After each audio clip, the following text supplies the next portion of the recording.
Shalom, bien-aimés, frères et sœurs, vous tous qui nous suivez partout dans le monde. Nous bénissons le Seigneur pour ces rendez-vous, pour ce temps qu'il nous accorde encore d'entrer dans vos maisons par la voie des médias pour que nous puissions partager ces enseignements.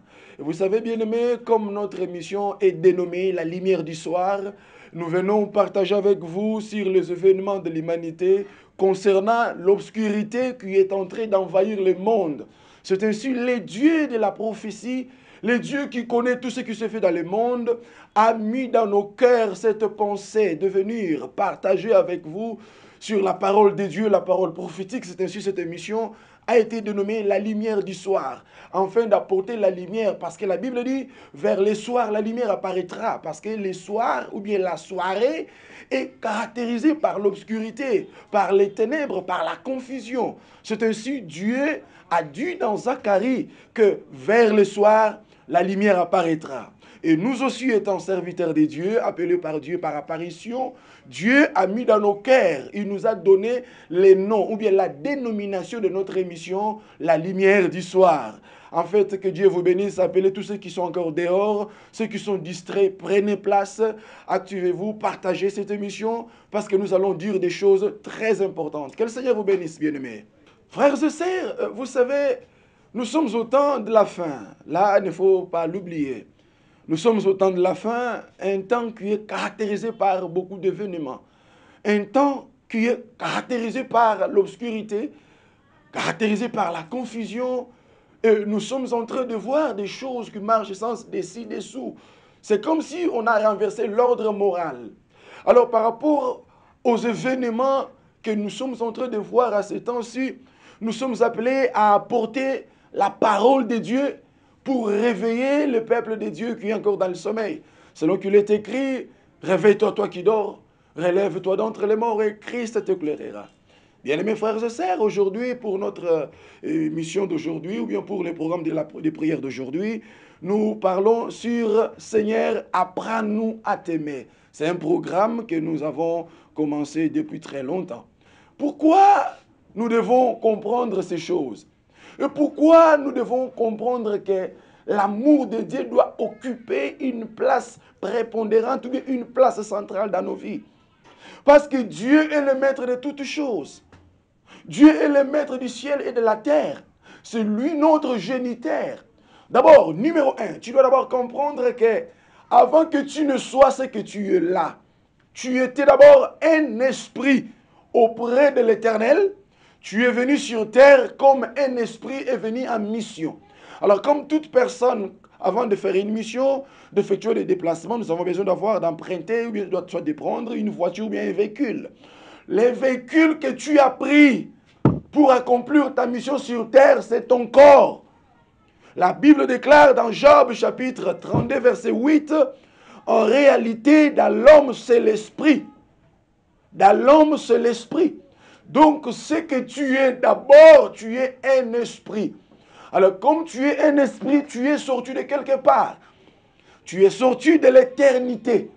Et tu es venu sur terre. Alors arrivant sur terre, tu as pris le corps. Tu as commencé à grandir. Et nous devons te rappeler que s'il y a quelqu'un que tu dois aimer, c'est d'abord l'Éternel Dieu lui-même. Et c'est ainsi aussi, vous allez le remarquer, quand Dieu a donné la loi à Moïse, je suis dans Deutéronome chapitre 6 verset 5. Dieu a donné la loi à Moïse. Qu'est-ce qui est dit dans la loi? Il dit, tu aimeras l'Éternel ton Dieu de tout ton cœur. J'aimerais qu'on puisse lire pour la meilleure compréhension. Tu peux prendre ta Bible. Moi, j'ai mon téléphone smart. Je vais lire afin que le peuple de Dieu soit éclairé. Nous sommes dans Deutéronome, chapitre 6, verset 5. Que disent les Saintes Écritures?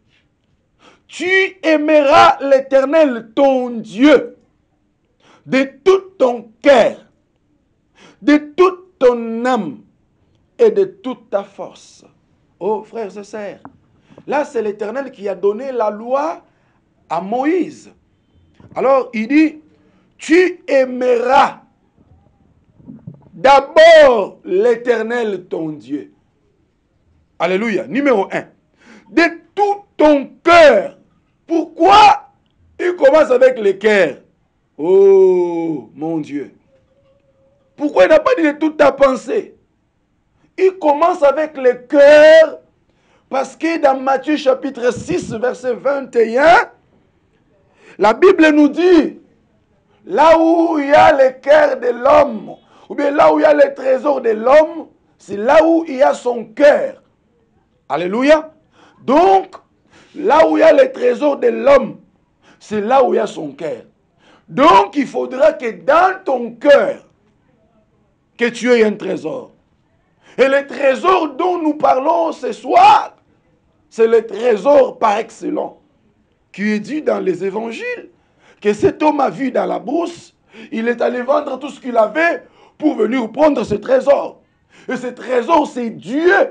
Oh, alléluia. Dieu étant un trésor, il doit être dans ton cœur. Afin que ton cœur soit là où il y a ce trésor. Bien-aimé, qu'est-ce que tu as mis dans le cœur? Le cœur que tu as d'abord, il appartient à l'Éternel des armées. Qu'est-ce que toi tu as dans le cœur? C'est aussi, il a dit que tu aimeras l'Éternel ton Dieu d'abord de tout ton cœur. Nous sommes bités aux événements bizarres du temps de la fin, où vous voyez les chrétiens, il a le monde qui pleut le cœur. Donc, son cœur est rempli du monde. Il n'aime pas Dieu. Il prie parce qu'il a besoin d'un enfant, parce qu'il a besoin de l'argent, parce qu'il veut voyager, parce qu'il veut rouler des gros cylindrés. Non, bien-aimés frères et sœurs. Là, tu te sers de Dieu, tu ne sers pas Dieu. Tu dois d'abord aimer Dieu. La plupart des gens prient parce qu'ils ont des problèmes. Et voyons les résultats. Il est venu à l'église, il était pauvre, il a de l'argent, il n'a pas même de l'argent. Il a un petit rien. Alors il commence à dire, je n'ai plus le temps, je suis occupé. C'est ainsi Dieu regarde certaines personnes, quoi qu'il pleure, en versant beaucoup de larmes. Il le regarde parce qu'il sait que dans leur cœur, il n'y a pas le trésor par excellence qui est Dieu lui-même. Tu l'aimeras de tout ton cœur, de toute ta force, de toute ta pensée. Donc dans tes pensées, que tu n'aies pas autre chose, mais que tu aies l'Éternel. Qu'il soit l'objet de ta pensée, l'objet de tes raisonnements. Quand tu dors, tu penses l'Éternel.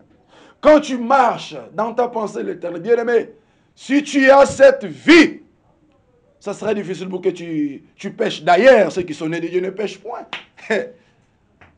Frères et sœurs, de tout ton cœur. Pourquoi toujours le cœur? Proverbe chapitre 4, verset 24.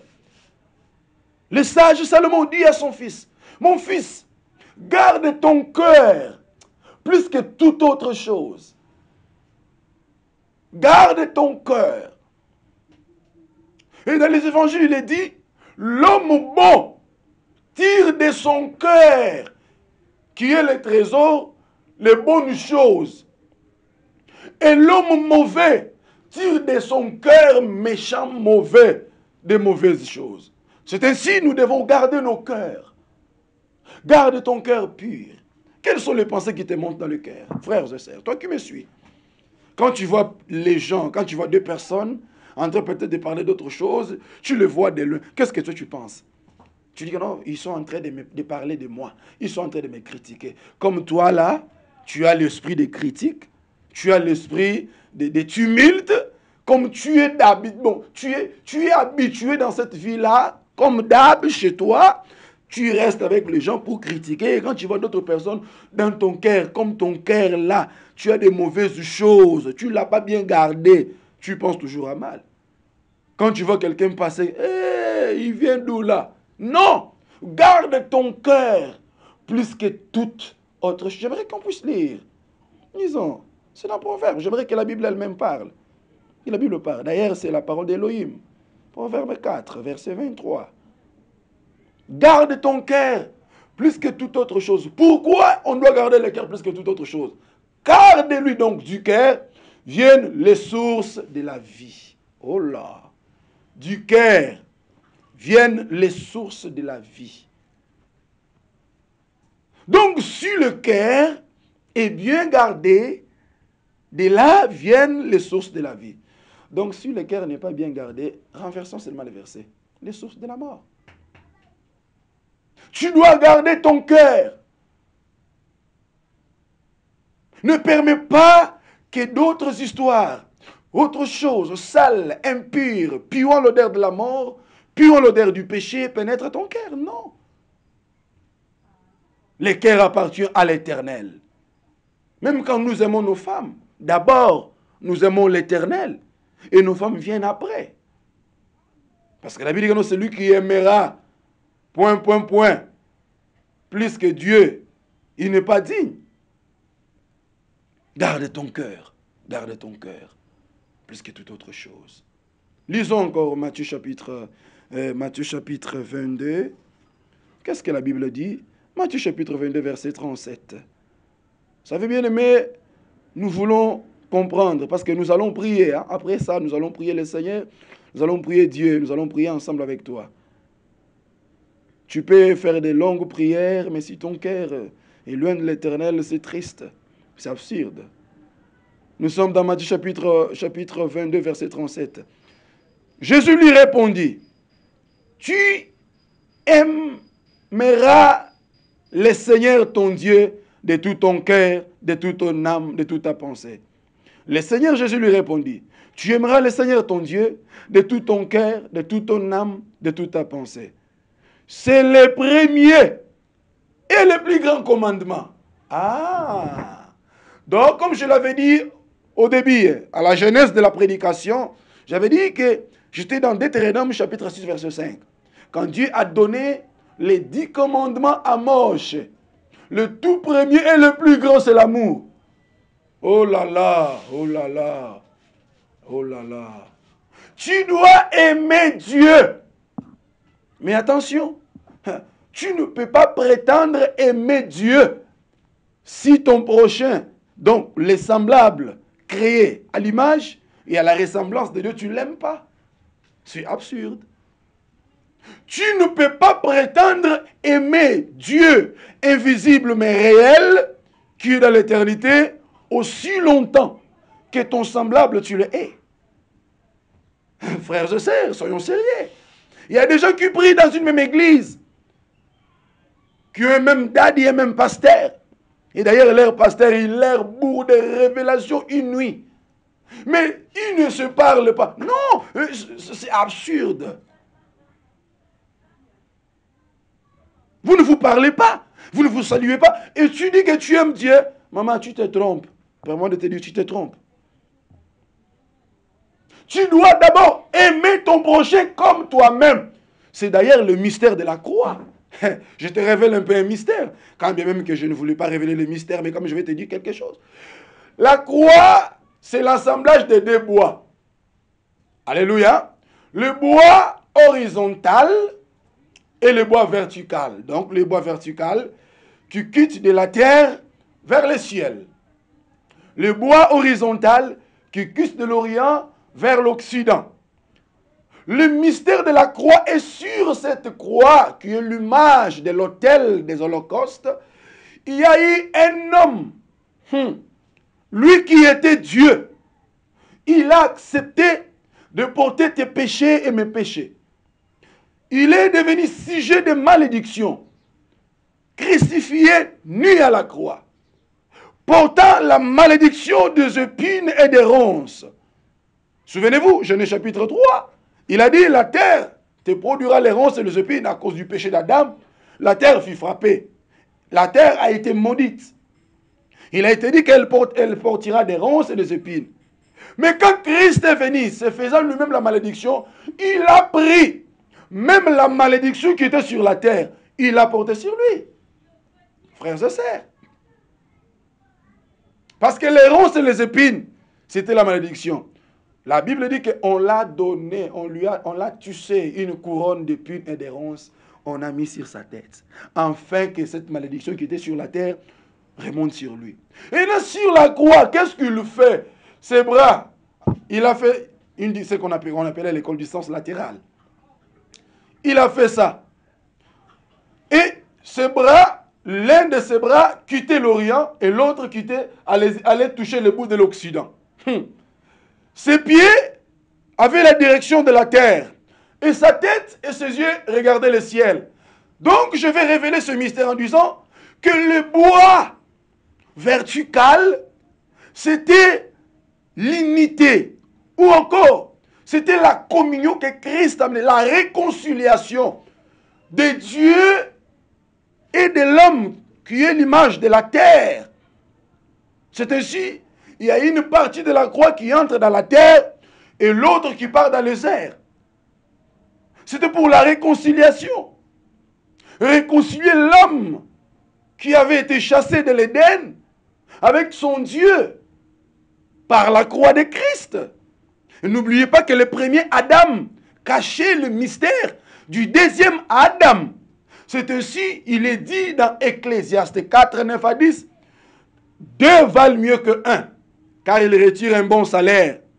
S'ils tombent, l'un relève l'autre. C'est le pluriel, s'ils tombent. Donc, sur le deux Adam tombe, l'un relève l'autre. Quand le premier Adam tombait, il ne tombait pas seul, il tombait avec le Christ qui était en lui.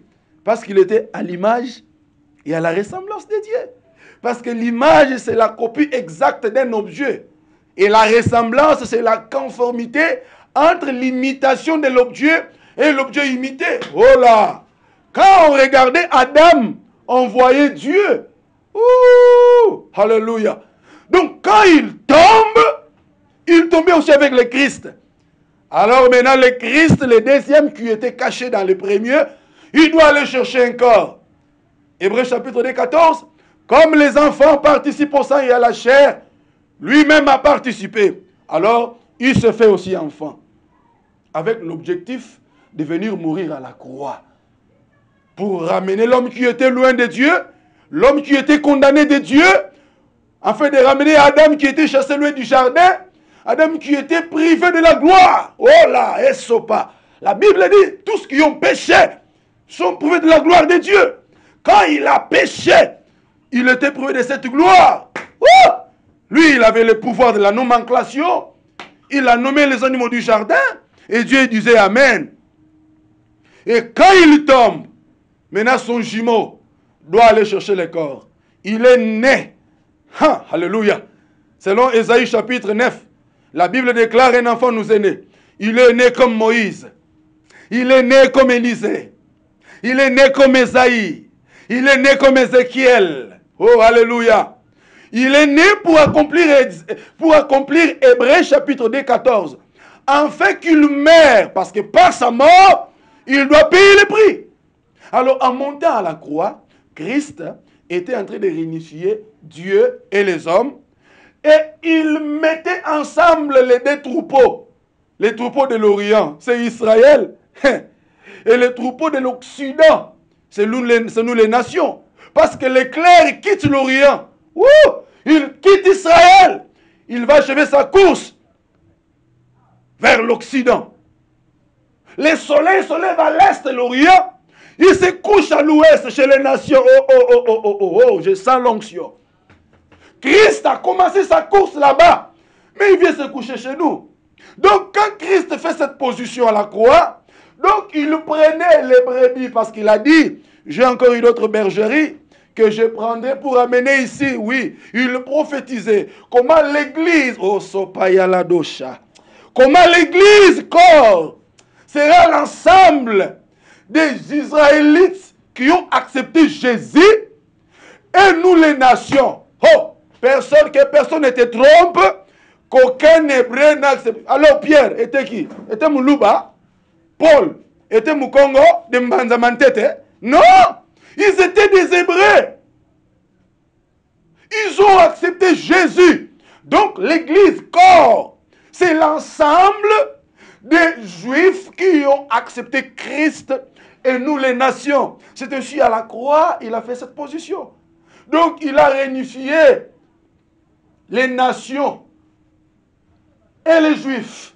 Et c'est ainsi, vous allez remarquer, quand Judas l'a trahi. Et n'oubliez pas, frères et sœurs, Judas, c'est un grand acteur prophétique. Ce que Judas a fait, il a accompli la prophétie. Bien-aimés frères et sœurs, il est dit dans les psaumes, baiser les fils. Sinon ma colère va s'éclater. Donc si on ne les baise pas, sa colère va s'éclater. Quand la colère s'éclate, allez-y demander David lors de son dénombrement. Quand la colère de Dieu s'est éclatée. Alors Judas accomplit la prophétie. Oui. Il va les baiser en les livrant. Et quand il les livre, il va ressentir après. C'est ainsi quand Christ a rompu le pain, il a dit que non, mon ami, fais ce que tu as à faire. Maintenant, l'argent, les 30 cycles là, écoute-moi, écoute ce mystère. Il a remarqué que j'ai livré un sang innocent. La Bible dit que non, il s'est rendu auprès des sacrificateurs. Il dit, je péché. Mais cela nous importe à quoi? L'Écriture dit dans Matthieu, Judas a pris cette somme d'argent, c'était 30 cycles d'argent. Il les jeta. Alors ces derniers, donc les sacrificateurs, ils ont dit que non, cet argent ne peut pas entrer dans les trésors sacrés. Oui, les trésors santos. J'ouvre une parenthèse, l'argent de l'église est sacré. Frère, ne le vole pas. Papa diacre, tu me regardes, hein? L'argent de l'église est sacré. Alors, ils ont dit que non, cet argent, on ne peut pas le mettre dans les caisses sacrées. Alors, achetons les champs pour la sépulture des nations. Ah, donc, à ce temps-là, les non-juifs n'avaient pas le droit d'être enterrés en Israël. Les non-juifs, les étrangers, n'avaient pas les sépulcres. Or, quand on parle de sépulcres, on voit les repos. Le sépulcre, c'est le repos. Alors, ils ont dit que nous achetons un champ. Ils ont acheté les sangs qu'ils ont appelés jusqu'au jour les champs du sang. C'est écrit dans Actes chapitre du premier jusqu'à quand vous commencez acte 1, acte 2. Quand Pierre relate l'histoire. Et maintenant, quand ils ont acheté ces champs-là, c'était pour nous les nations, pour qu'on soit enterrés là-bas. Et aussi, ils sont enterrés dans leur sépulcre. Maintenant, nous sommes tous enterrés dans la même terre d'Israélite, qui est l'image de la ville sainte. Alors, c'est pour dire que quand Christ fait ça à la croix, il nous a réunifiés. Donc, toi qui n'aimes pas ton prochain, je reviens dans le sujet, toi qui n'aimes pas ton prochain, il y a fort à parier que tu as un démon ou bien tu ne crois pas en Dieu. Parce que si tu as Dieu en toi, l'amour de Dieu te poussera à aimer. Même si un frère t'avait offensé, tu dois l'aimer, tu dois le pardonner.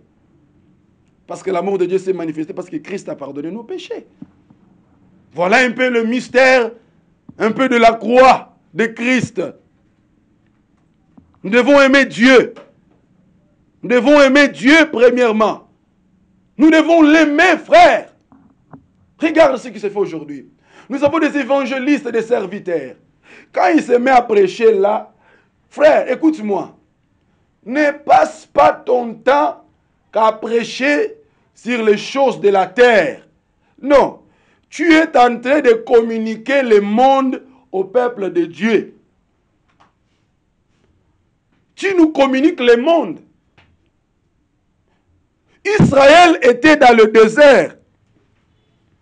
La Bible dit que dans le désert, ils ont mangé la manne. C'était la nourriture céleste. Ce n'était pas les choses terre à terre. Les cueils qu'ils ont mangés descendaient d'en haut.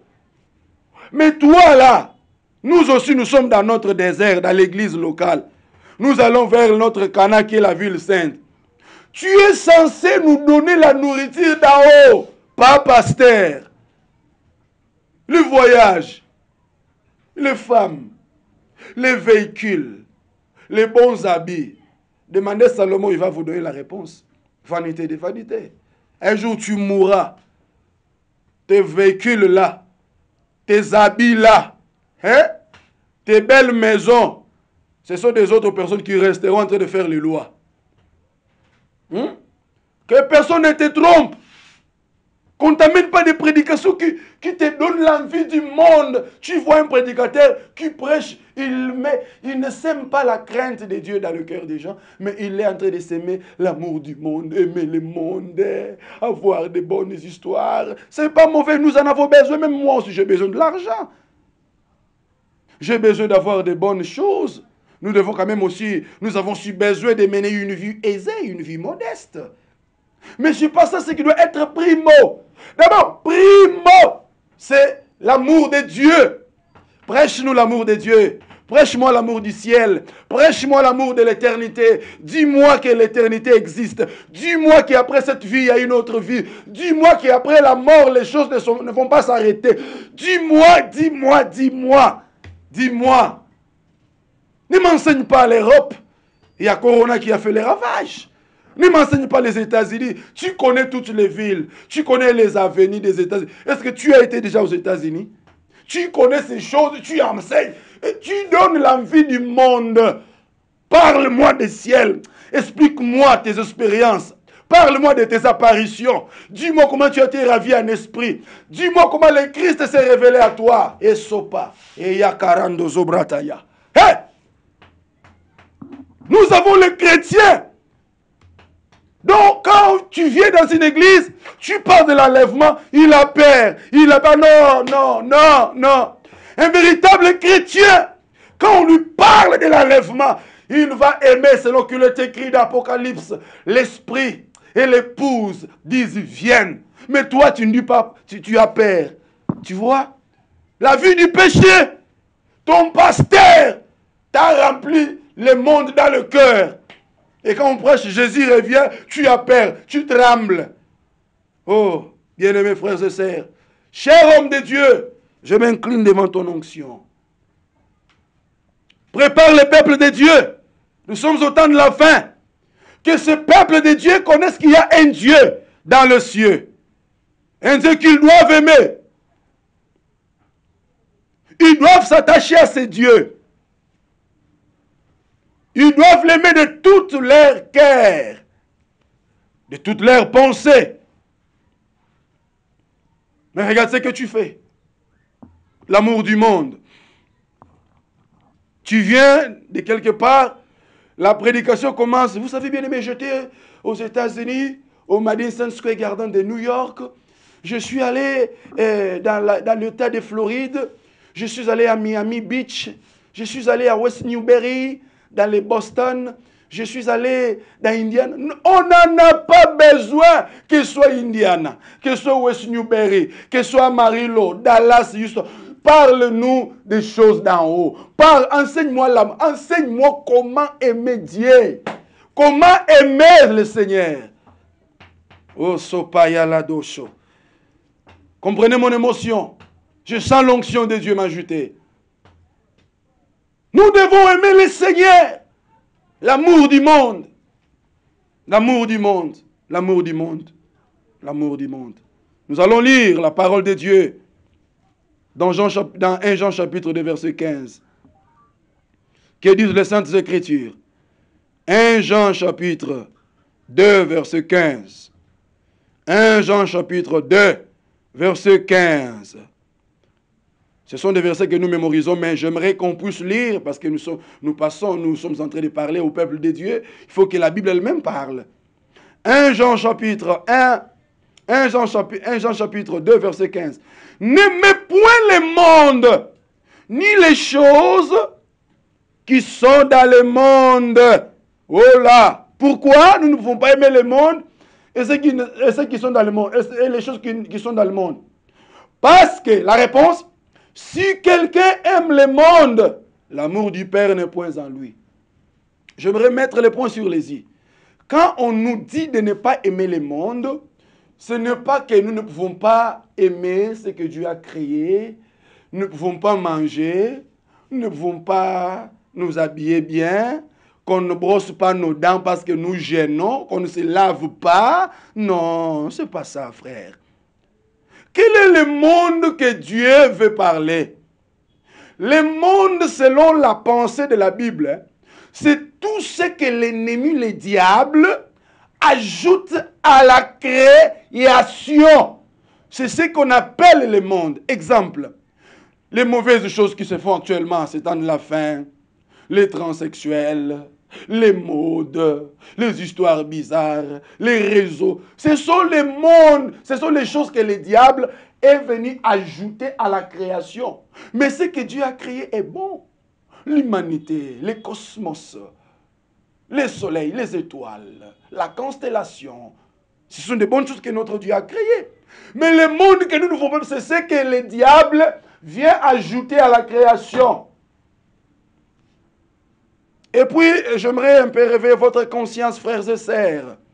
Tout ce que le monde donne l'approbation, tout ce que le monde appuie. Oh, faites attention, frères et sœurs, vous qui me suivez. Ne courez pas les risques. La Bible dit, n'appelle pas conjuration. C'est que ce peuple appelle conjuration. Le peuple, ou le monde, l'humanité, vous a donné une journée internationale de la femme. Que les mamans me pardonnent, je ne suis pas contre vous, mais je suis dans la parole. On vous a donné le 8 mars. Qui vous a dit que Dieu est derrière cette histoire? Qui vous a dit que Dieu est derrière ça? Et tu vois des pasteurs, journée... Où est maintenant la journée de l'homme? Parce que l'ennemi a voulu renverser les choses sans dessus-dessous. Que l'homme soit piétiné, que l'homme soit bafoué, que son autorité lui soit retirée, qu'on colle cette autorité à la femme. À chaque fois que la femme prend le dessus dans l'humanité, il y a toujours un chaos. Quand une femme appelée Ève a parlé avec les serpents, au lieu de laisser Adam parler, quand elle a parlé, regarde aujourd'hui ce que le monde est. Aujourd'hui, on parle de guerre israélo-arabe parce que maman Sarah avait donné les ordres à Abraham d'aller avec Agar. Voilà, aujourd'hui, nous avons les guerres israélo-arabes. Aujourd'hui, il y a des choses terribles qui se font. Je ne suis pas contre les mamans.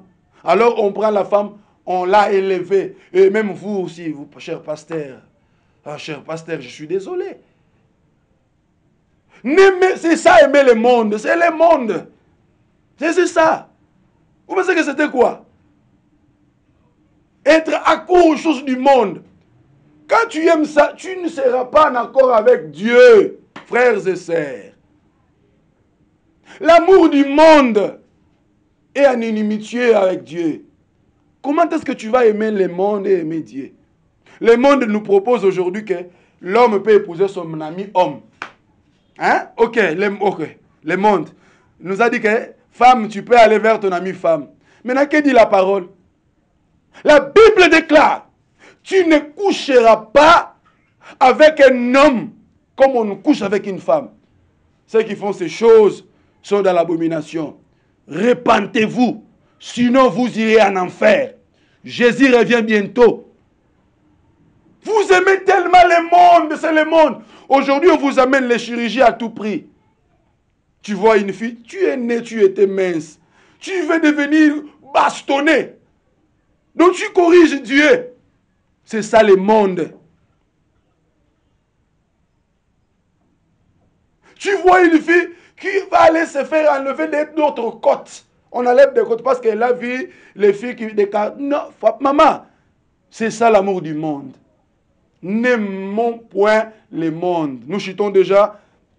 Nous devons aimer Dieu. Aimer Dieu. Dans une minute, nous terminons. Mais, qu'est-ce qui prouve l'amour de l'homme envers Dieu? Romains, chapitre 13, notre dernier passage. Nous bénissons le visionnaire de cette œuvre.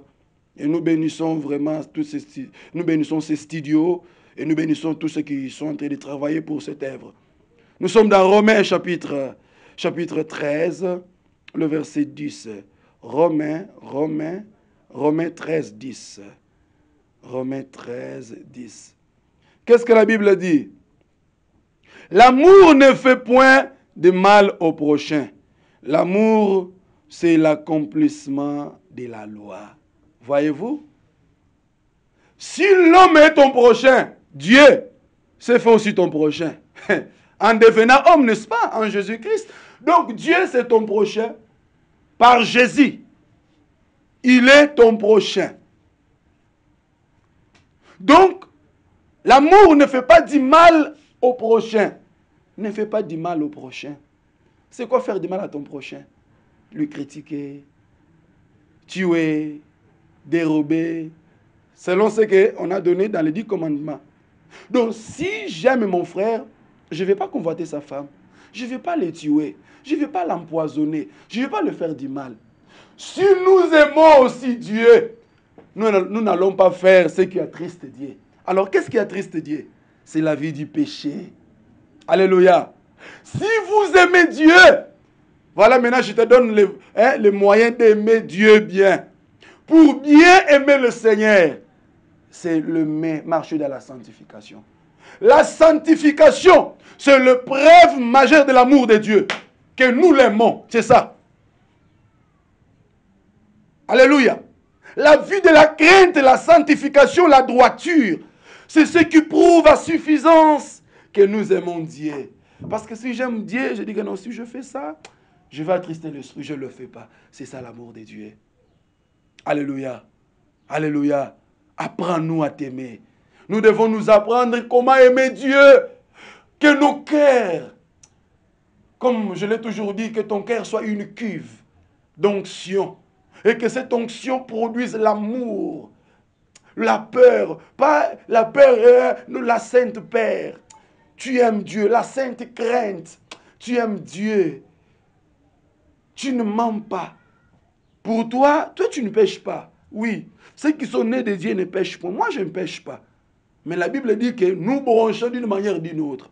Donc, je peux aller comme je bronche. Ah, qu'est-ce qui se passe? Non, je bronche. Je ne sais pas pécher. Donc, ceux qui sont nés de Dieu ne pêchent point. Voilà. Seigneur, apprends-nous à t'aimer. Aimer Dieu, aimer le Seigneur, c'est le craindre.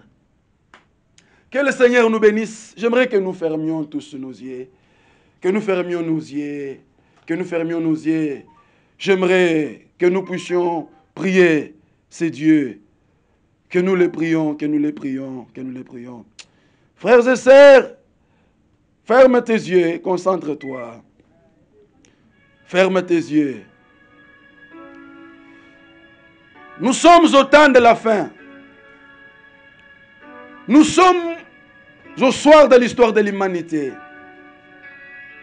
où nous voyons d'autres personnes venant dans l'église, mais ils n'ont pas l'amour de Dieu dans le cœur. Ils prient, mais ils ne manifestent pas l'amour de Dieu. Alors, frères et sœurs, regarde ton cœur, ferme tes yeux. Jésus, mon Dieu, Jésus, apprends-nous à t'aimer. Seigneur de gloire, oh, Jésus, mon Dieu, Jésus, prie avec nous, bien-aimés. Dis à Dieu de t'apprendre comment l'aimer. Seigneur, apprends-nous comment t'aimer. Seigneur, apprends-nous comment t'aimer. Apprends-nous comment t'aimer. Seigneur Dieu de gloire, nous menaçons tous les démons du monde qu'on nous a bourrés, tous les esprits du monde par les réseaux. Nous passons des heures et des heures sur les réseaux sociaux. Dans la prière, on est incapable de faire même 10 minutes. On est incapable de faire même 30 minutes. Seigneur de gloire, apprends-nous à t'aimer. Tous les démons du monde qui étaient dans ton cœur, je les paralyse. Je les paralyse. Allez, sors. Sortez des cœurs des gens. Sortez des cœurs des gens. Que leur cœur soit sanctifié. Que leur cœur soit purifié. Qu'ils apprennent à aimer Dieu. Mon Dieu. Wow. Qu'ils apprennent à t'aimer. Seigneur de gloire. L'amour de Dieu s'est manifesté. Dieu se fait homme. Mon roi, Tu as demandé à Pierre, même si Pierre, 3 fois tu lui as demandé. Oh! L'amour que tu demandais, Pierre, consistait à paître tes brebis. Et l'amour que tu nous demandes ce matin consiste à t'aimer, à marcher dans la sanctification, à marcher dans la crainte, dans la pureté. Oh! Ubabara sanda badiko. Yekeresen, yara sanda badiko. Yereseke badiko. Ukarasan, ukeresen. Mon Dieu, apprends-nous à t'aimer. Oh Seigneur. Oh Seigneur. Bien-aimé, tu vas encore prier. Regarde ton cœur. Qu'est-ce qu'il y a dans ton cœur? Qu'est-ce qu'il y a? Nous venons de dire ici que la Bible dit que non, là où il y a le trésor de l'homme, là où est son cœur. Quel est le trésor que tu as? Quelle est la préoccupation de ton cœur? J'aimerais que tu invites le Seigneur. Il a dit, je suis à la porte, je toque. Celui qui m'entend ouvrira et j'entrerai, je souperai avec lui. Oh! Yesekayamande. Le Seigneur est à ta porte. Il est en train de toquer. Il toque à ta porte. Prie avec moi. Répète après moi. Seigneur Jésus, entre dans mon cœur. Règne dans mon cœur. Remplis mon cœur. Inonde mon cœur. Viens dans mon cœur. Oh Seigneur, j'ai besoin de toi. Je te supplie que ce qui est du monde sort de mon cœur. Sors de mon cœur. Sors de mon cœur. Sors, sors, sors, sors, sors. Il sort de ton cœur. Il sort de ton cœur. Il sort de ton cœur. Il part de ton cœur. Il sort de ton cœur. Afin que le Seigneur entre. Que le Seigneur y demeure. Il entre dans ton cœur. Il entre dans ton cœur. Gloire au Seigneur. Gloire au Seigneur. Nous bénissons le Seigneur. Nous bénissons Dieu pour toutes choses. Crois maintenant que Dieu occupe ton cœur. Il marchera avec toi. Il vivra avec toi. Il fera des choses terribles avec toi. Est-ce que tu as aimé cette prière? Nous pouvons acclamer tous le Seigneur Jésus-Christ. Nous bénissons Dieu. Nous bénissons Dieu. Nous bénissons notre visionnaire de cette œuvre. Le visionnaire de cette vision de 14 jours. Le bien-aimé Igor Nkunga. Le directeur général de EGG TV. Que le Seigneur le bénisse. Nous bénissons tous les serviteurs de Dieu qui sont passés ici. Coup de chapeau, nous nous inclinons devant votre onction. Nous reconnaissons aussi votre grâce. Et quant à vous, nous prenons congé de vous. Je ne peux pas quand même quitter devant cette caméra sans avoir salué même une seule personne dans le créature.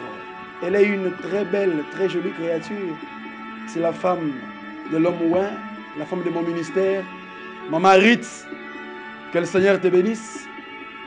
Aujourd'hui, je ne vais que saluer deux personnes, Maman Ritz, Ngalula Mwanda, Woto, et mon père spirituel, le prophète Gédéon Kalambaï, celui qui nous a engendrés. Voilà, ça c'est les résultats de votre investissement. Que le Seigneur vous bénisse. Ciao.